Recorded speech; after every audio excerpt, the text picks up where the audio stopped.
Location Automobile. Pour toutes vos locations de voitures et utilitaires en Guadeloupe, faites appel à RL Location Automobile. Avec RL Location Automobile, réservez en toute tranquillité, 7 jours sur 7, 24 heures sur 24. RL Location vous propose une large gamme de voitures et d'utilitaires au meilleur prix sur le site internet www.rl-location.com. RL Location, c'est aussi l'assistance et la livraison. Pour tout renseignement, contactez-nous au 05 90 106 687. RL Location Automobile, la location en toute simplicité.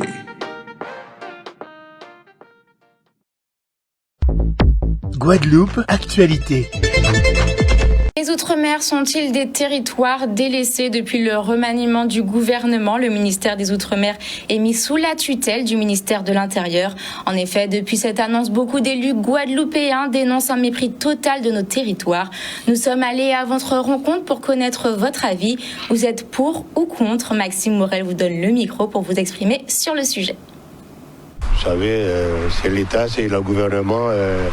C'est à nous les Guadeloupéens de prendre conscience de ce qui se passe. Ça va compliquer encore plus les choses, ça c'est sûr. C'est du n'importe quoi, mais à la limite ça m'intéresse pas plus que ça. Mais c'est du n'importe quoi. Ils auraient dû mettre un ministre exprès pour nous, vu la misère que c'est dans les îles, faire une bonne action quoi. Ça c'est, on est retourné au mode ancienne quoi. Ce n'est plus de l'actualité. Avant il y avait un secrétaire d'État qui était attaché simplement, mais maintenant ça n'existe plus. On va bien voir quand il va travailler. On repart en arrière, oui. Ah, c'est clair. On repart comme il y a 50 ans. Il fallait un vrai ministre pour chez nous. Déjà, on n'est pas écouté, mais là, pas du tout. Hein. Voilà, c'est pas. Je le vois pas comme quelque chose de positif, en fait. C'est. Là, c'est une punition encore. Comme ils nous ont punis pendant le Covid pour plein de choses. On est les mal aimés, peut-être. Voilà, c'est ce que je pense de tout ça aujourd'hui. Il faut voir d'abord le travail. On ne peut pas juger avant de voir. Ça faisait longtemps, mais il est toujours là. Et oui, on parle bien du Covid-19. La réintégration des soignants non vaccinés n'est toujours pas d'actualité, selon le ministre de la Santé. Cependant, aujourd'hui, le député Olivier Servat a demandé la réintégration des soignants suspendus aux Antilles. Affaire à suivre. Les résultats du baccalauréat sont tombés, un taux de 78,8% de réussite pour la Guadeloupe, une baisse de 10 points par rapport à l'année dernière. En effet, le Covid et les barrages n'ont pas aidé les futurs étudiants qui n'ont toujours rien lâché. Un grand moment d'émotion pour les élèves, les parents et les équipes éducatives. Un grand bravo à tous les bacheliers. Bon courage pour ceux qui passent au rattrapage et pour ceux qui redoublent. Mention très bien, assez bien, très très très bien avec Maxime Morel.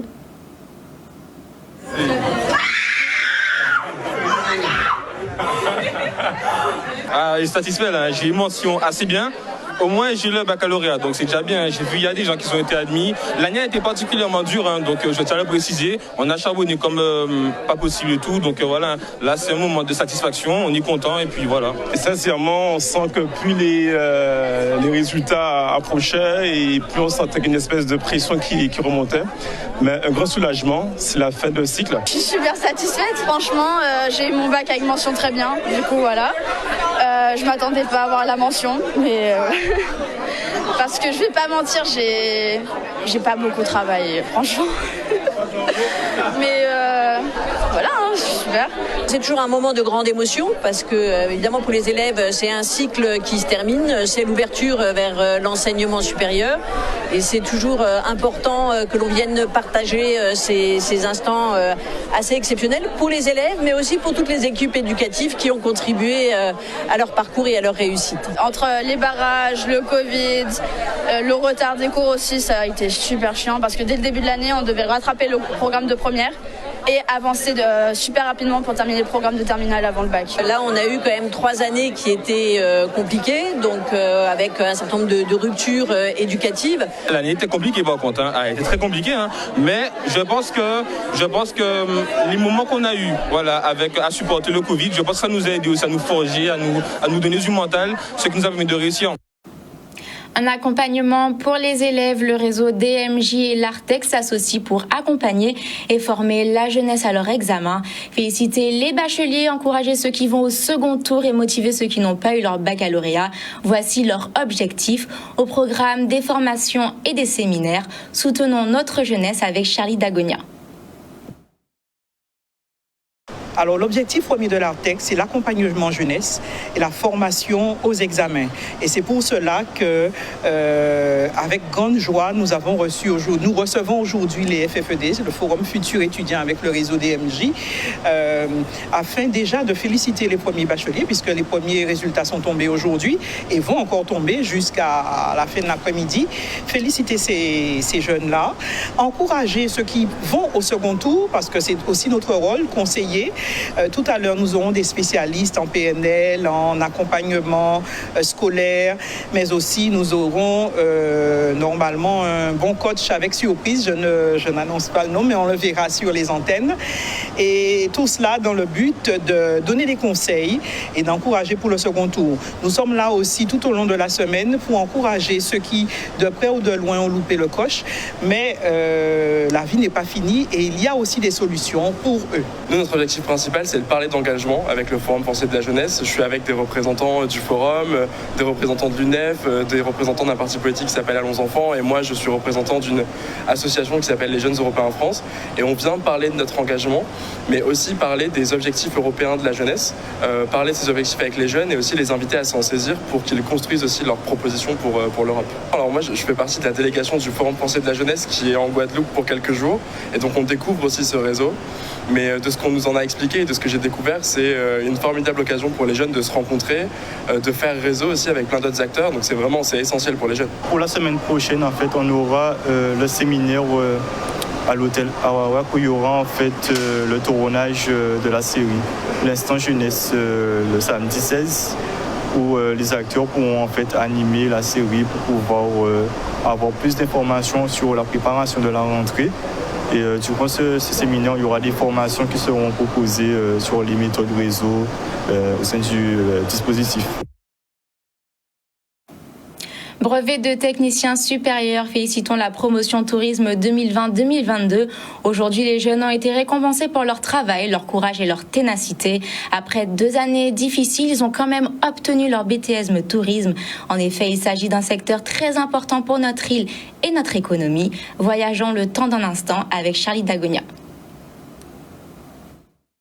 Alors, c'est vous dire que la région Guadeloupe, le président Harry Chalus, est vraiment ravi de ce prix d'excellence touristique, parce qu'effectivement, ça montre vraiment l'enjeu du secteur et de la filière du tourisme en Guadeloupe. La région Guadeloupe, en matière de développement touristique, accompagne les acteurs, accompagne le secteur, accompagne la filière.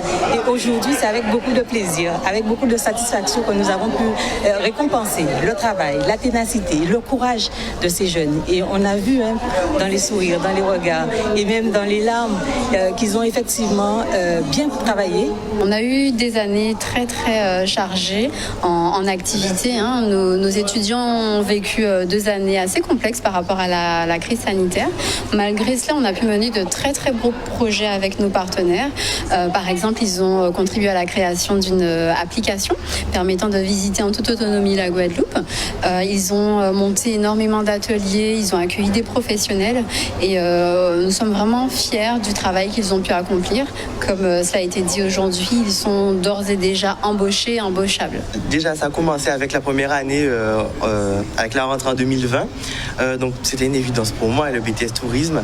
Et puis, franchement, ce sont beaucoup de projets, beaucoup d'expériences en fait, qui m'ont permis d'arriver à ce résultat aujourd'hui. Les 2 années se sont bien passées dans l'ensemble, vraiment dans l'ensemble, mis à part la crise sanitaire. C'était compliqué de trouver des stages, mais finalement, on a pu tous avoir un stage. On a tous pu avoir notre BTS en raison de la cérémonie d'aujourd'hui. Et je suis ravie, je suis fière d'avoir mon BTS. Et merci aux partenaires et au lycée hôtelier. Mais le tourisme, c'est une évidence pour moi, comme je viens de le dire. Et puis, je ne me voyais pas ailleurs. Et puis, j'aime beaucoup la relation clientèle, c'est-à-dire ça satisfaire les besoins de clients à la recherche de découvertes, de nouvelles expériences en fait. Et c'est tout à fait les objectifs auxquels répond le tourisme. C'est l'excellence que nous visons au sein de l'établissement et plus particulièrement pour cette section de BTS Tourisme. Et je peux dire que l'excellence a été atteinte cette année. Il faut savoir que à l'issue des stages que j'ai pu effectuer, maintenant je suis en contrat de partenariat avec l'agence de voyage Trésor Voyage qui se situe à Baie-Mahault, l'immeuble Colorado. Donc du coup, j'interviens en tout ce qui est publicité, le marketing et la communication de l'agence. J'interviens sur leurs réseaux sociaux, Instagram, Facebook et voilà. Mais c'est vraiment beaucoup de fierté, beaucoup de joie, avec ma famille notamment qui m'a encouragé, mes professeurs qui depuis toujours ont été derrière moi et mes camarades aussi. Vraiment, c'est la fierté avant tout. Une belle nouvelle pour les surveillants de l'éducation. À partir de cet été, ils vont pouvoir obtenir un CDI.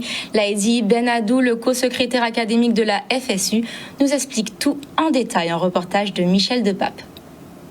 Un AED, c'est un assistant d'éducation, ce qu'on connaît un peu plus souvent sous le terme de surveillant dans les établissements scolaires, mais ils ont une véritable mission d'éducation dans les collèges et dans les lycées. Actuellement, les AED sont en situation assez précaire en Guadeloupe. Ils ont le droit à des contrats renouvelables jusqu'à 6 ans maximum. C'est-à-dire qu'un AED, au bout de 6 ans, il est mis dehors, il va à Pôle emploi pour faire valoir ses droits. Ce que le SNES est en train d'obtenir au niveau national, c'est que, au bout de 6 ans, ils puissent prétendre à un CDI. Les AED, ce sont les seuls personnels de l'éducation nationale qui n'ont pas le droit à un CDI. Et normalement, à partir de cet été, ils vont avoir le droit. Donc, on a insisté auprès du rectorat pour qu'il fasse passer l'information auprès des chefs d'établissement pour qu'enfin, il y ait une sortie de la précarisation pour les AED. Normalement, les AED, ils ont le droit à des contrats de 1 an, 2 ans ou 3 ans. Et au maximum, ils ont le droit à 6 ans. Malheureusement, en Guadeloupe, il y a une tradition, une mauvaise habitude qui s'est installée par les chefs d'établissement, c'est-à-dire de faire que des contrats d'un an. D'accord ? Et au bout des 6 ans de ces contrats renouvelables une fois, des contrats d'1 an qui sont renouvelables, on les mettait à la porte. Alors c'était très compliqué parce que déjà il y a la précarité pour les gens. Vous comprenez bien que quand il faut aller acheter une voiture, quand il faut aller faire quelques investissements pour acheter une maison, un contrat d'1 an, c'est pas le top du top pour aller discuter avec son banquier. Et puis de toute façon, au bout d'1 an, au bout de 6 ans, ils étaient mis dehors. Donc ça, c'était catastrophique. En plus, il y avait des AED qui commençaient à être à l'aise dans leur emploi. Au bout de 6 ans, ils ont acquis une valeur professionnelle. Au bout de 6 ans, on les mettait dehors. C'est grâce à la CDIsation, on va pouvoir éviter ce type de problème. La loi est passée en mars 2022, juste avant le marathon des élections, si je peux me permettre. Et donc, à cause de ce marathon des élections, on a l'impression que le ministère, parce que c'est un texte qui est de la fonction publique, le ministère n'était pas pressé de la mettre en œuvre. Demain, il y a ce qu'on appelle un comité technique ministériel où le ministère va proposer le décret, il va être discuté. Alors évidemment, il y a des améliorations à faire. Le SNES va pousser pour qu'il y ait des améliorations sur le texte, parce que la CDIsation, c'est pas suffisant. Il y a aussi des problèmes de temps de travail hebdomadaire. Il y a encore plein d'autres problèmes. Tout va pas être réglé avec cette CDIsation. Mais on espère que dès le 7 juillet, il y a un texte qui puisse sortir pour les AED. De toute façon, même si les AED on leur coûtera coupé, ils vont pouvoir être repris. Notre objectif, c'est qu'ils soient repris. Et on invite de toute façon tous les AED qui sont en difficulté, qui se posent des questions, à nous contacter au SNES au 05 90 90 10 21. Tabac, alcool, contrefaçon, tout a été brûlé. En effet, ce matin, la douane, accompagnée de plusieurs prestataires, a détruit près de 10 tonnes de marchandises interdites. Une grosse opération organisée chaque année. Direction Sainte-Rose avec Michel Depape. Aujourd'hui, il s'agit de détruire les marchandises appréhendées par la douane suite au contrôle qu'elle réalise toute l'année sur l'ensemble des vecteurs sur lesquels elle intervient, le vecteur maritime, aérien, terrestre, pour s'intercepter des marchandises interdites, prohibées. Et vous avez ici, au niveau des marchandises qui sont détruites ici, des marchandises de contrefaçon, donc des produits qui sont des copies de produits authentiques, de marques authentiques. Vous avez des tabacs, vous avez des alcools et aussi vous avez des produits soumis à normes ou des déchets divers. C'est la seule possibilité dont nous disposons à la Guadeloupe. Effectivement, ce n'est pas idéal, mais enfin c'est un site qui est tout à fait agréé aux normes, contrôlé par par les autorités, les administrations compétentes, la DEAL, la préfecture. Donc en tout cas, ce sont des opérations de destruction qui sont autorisées. Si vous n'avez pas habilité, vous ne pouvez pas travailler avec vous. Si vous n'avez pas ni habilitation là, ou pas ni certificat après faire, là, c'est bien là, vous ne pouvez pas faire rien avec vous. Ça n'y a un nombre de temps, ça va rester stocké. Après que le préjudice l'a passé, il va venir, il va trier ça, il va trier. Ça, temps, il va arriver. Et après ça, il va crier nous pour nous venir détruire. Ni 75 mètres cubes. Nous, ni 75 mètres cubes avec les 5 camions. Ils ont combien de travail pour 5 camions 2 personnes par camion. On file à Pointe-à-Pitre maintenant. La première phase des travaux de la Renaissance sont finis. Le chantier a commencé au mois de décembre. Depuis lundi, c'est la réouverture de la rue Commandant Mortenol et la rue du Général Chambertrand.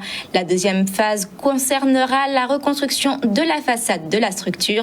Merci à Cap Excellence pour ces belles images. Dans le cadre de la Renaissance 2, c'est la première phase du projet qui vient de s'achever. Donc la déconstruction et le désamiantage de la Renaissance. Donc premier mois, ce chantier qui a débuté en décembre et qui vient de se terminer. Donc d'où la réouverture de la chaussée rue du Commandant Mortenol et rue du Général Chambertrand. Nous étions sur une fermeture de la rue du Commandant Mortenol par rapport à un péril donc de basculement de la façade sur cette chaussée. Donc nous avions pris avec les services de la ville municipale un certain nombre d'arrêtés de procédure afin de mettre en sécurité les avoisinants. Là concrètement, le fait qu'on ait réouvert la chaussée, donc ça marque le fait qu'on ait fini ces travaux et donc les usagers pourront retrouver l'usage de la rue du Commandant Mortenol. Donc ça c'est une première phase à ce chantier puisque la deuxième phase va être la reconstruction de la façade à l'identique comme ce qui a été convenu avec les services de l'État et la ville de Pointe-à-Pitre. Dans un premier temps, donc, les travaux de reconstruction de la façade à l'identique et dans un deuxième temps, un équipement plus structurant qui va être porté par un opérateur privé de manière à redynamiser, requalifier et rappeler l'intérêt du bâtiment d'antan. Exposition et culture, un grand succès pour le salon Black Market à l'Arawak du Gosier. Une formule mettant en avant les artistes de notre île à travers l'art contemporain. Des beaux échanges entre la population et les plasticiens. Découvrons la beauté des œuvres avec Olivier Moradel.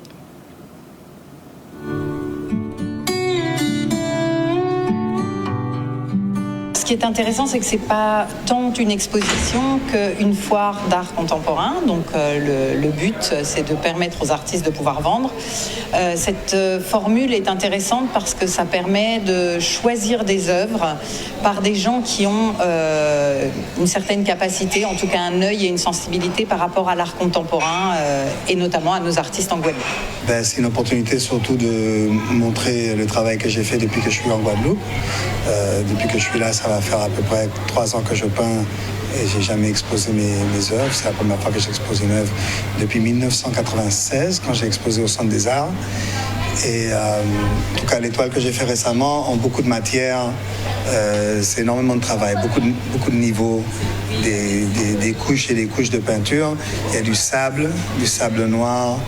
Il y a du métal, il y a des canettes que je découpe, que je fais des mosaïques avec. Et puis il y a de la peinture de bombe, acrylique. Il y a vraiment une espèce de soupe de matériel. Ça me fait déjà plaisir de participer à cette édition du Black Market, dans le sens où je rencontre aussi pas mal d'artistes, il y a pas mal d'échanges, pas mal de contacts. Et puis voir les œuvres, voir d'autres œuvres, c'est quelque chose qui est toujours enrichissant pour mon travail personnel. Pour cette édition du Black Market, j'ai choisi de puiser dans une série intitulée L'Esprit Nègre, mais plus particulièrement une série axée autour du noir et blanc. Donc du fusain à l'encre de Chine et de l'acrylique. Donc c'est un travail tout en noir et blanc. Parce que d'habitude, j'aborde des thématiques un petit peu plus saturées, plus colorées. Là, je suis parti vraiment sur quelque chose de beaucoup plus sobre. Très sympathique, assez original. Et apparemment, il y a des artistes intéressants, je trouve. J'ai beaucoup apprécié le travail de monsieur... comment il s'appelle déjà, qui expose à côté aussi, là, monsieur Matignon, à Quabat. Je trouve son travail très intéressant.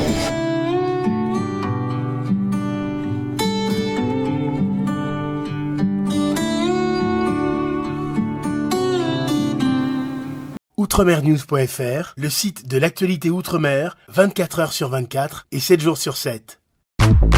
Retrouvez la chaîne Outre-mer News sur YouTube.